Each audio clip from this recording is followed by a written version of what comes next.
Everyone. My name is Jessica Eaton, and it's good to be back with you guys. Today I'm going to be talking about the three teaching activities that I chose from Chapter 4 and how I would use them in the classroom. So the first activity that I chose is Activity 4.2. It is the Trio Tales activity, and I teach creative writing, so I would actually use this as a pre-writing assignment. I find that a lot of my students, if they don't come into class either with a story that they've been thinking about or maybe potentially been working on, or if they're not given a specific prompt, they have a pretty hard time just coming up with a short story. And so I think that this activity could be used as a low risk way of experimenting with tones, characters, setting descriptions, and resolutions, and maybe just get their creative juices flowing as they collaborate together. The second activity that I chose is teaching activity 4.4, and it is the costume dramas activity. And I really like this activity because it allows students to be creative, not just in writing, not just in speaking, but in literally putting on the character's dress, their personality, maybe their dialect, the way that they speak.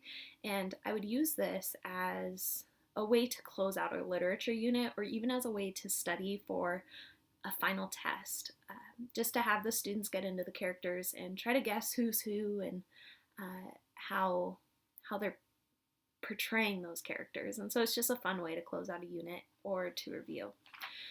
The final teaching activity that I chose is teaching activity 4.6, and it is the retrospective interview activity.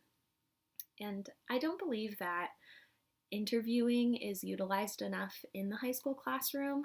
I know whenever I was finishing up my bachelor's degree, I conducted a lot of interviews, just of teachers or school counselors, and so interviewing is important. It teaches students how to ask questions, ask meaningful questions, how to come up with follow-up questions based on the interviewee's answers, and also just how to answer these questions for themselves.